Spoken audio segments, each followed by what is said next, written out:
தென்காசி மாவட்டம் சங்கரன்கோயிலில் சுமார் 19 சாயப்பட்டறை வந்து இயங்கி வருது. இந்த 19 சாயப்பட்டறை மூலமாக தான் சங்கரன்கோயிலில் இருக்கிற விசைத்தறிகளுக்கு வந்து நூல் வந்து விநியோகமாகிட்டு இருக்கு. இந்த விசைத்தறி தொழிலை நம்பி கிட்டத்தட்ட 10,000க்கு மேற்பட்ட குடும்பம் வந்து பிழைச்சிக்கிட்டு இருக்கு. ஆனால் தற்பொழுது வந்து சாயக்கழிவு நீர் வந்து சுத்திகரிக்கணுங்கிறத காரணம் காட்டி முதல் முறையாக வந்து சாயப்பட்டறைகளுக்கு உண்டான மின் இணைப்பை பூராமே துண்டிக்கப்பட்டது. இப்போ ரெண்டாவது இன்னைக்கு காலையில் வந்து சாயப்பட்டறைகளை நிரந்தரமாக மூடக்கூடிய ஒரு நிகழ்வா சாயப்பட்டறைகள் முழுமைக்குமே வந்து சீல் வச்சிருச்சு. இதனால இந்த 10,000க்கு மேற்பட்ட நெசவாளர் தொழிலாளர்களோட குடும்பங்களோட வாழ்வாதாரமே கேள்விக்குறியாகி நிற்கி.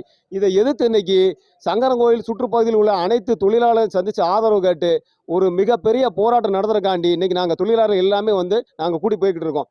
இன்னொரு கருத்தையும் வந்து நான் வலியுறுத்த விரும்புகிறேன். தென் மாவட்டங்களில் குறிப்பாக சங்கரன்கோயில் மட்டுமே குறி வச்சு வந்து பழிவாங்கப்பட்டுக்கிட்டு இருக்கு. இங்கே இருக்கிற ராஜபாளையத்திலேயோ அருப்புக்கோட்டையிலேயோ சத்திரப்பட்டியிலேயோ எந்த விதமான நடவடிக்கையும் இல்லை சாயப்பட்டறைகள் மீது.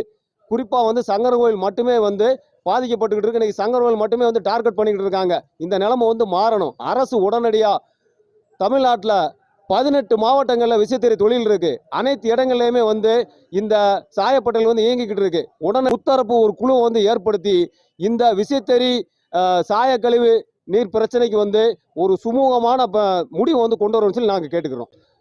அந்த சுத்திகரிப்பு நிலையத்துக்கு வந்து இப்போ தான் ஆரம்பகட்ட வேலைகள் வந்து செஞ்சுட்டு இருக்கிறாங்க.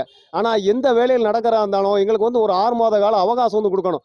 அரசாங்கமே வந்து ஏன் இந்த திட்டத்தை செயல்படுத்தலைன்னு கேட்டால் 6 மாதம் அவகாசம் கேட்கும்போது நாங்கள் சாதாரண அடிப்படை தொழிலாளி, எங்களுக்கும் ஒரு 6 மாத கால அவகாசம் வேணும். அந்த காலத்துக்குள்ள செய்து முடிக்கலைன்னா அரசு எந்த விதமான நடவடிக்கை எடுக்கலாம், நாங்கள் தடையாக வந்து இருக்க மாட்டோம். இப்போ எங்களோட ஒரே கோரிக்கை, இவ்வளவு விசைத்தறி தொழிலாளர் பாதுகாக்க என்ன செய்ய போறேன்னா நாங்கள் அரசாங்கத்தை நோக்கி கேட்குறோம்.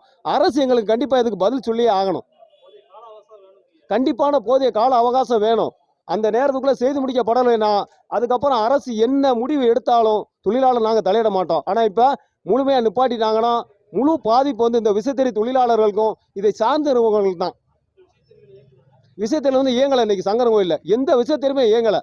எல்லா இடத்துலையும் போய் நீங்கள் பாருங்கள், எல்லாருமே எங்களுக்கு ஆதரவு கொடுத்து நிப்பாட்டியிருக்காங்க இன்னைக்கு.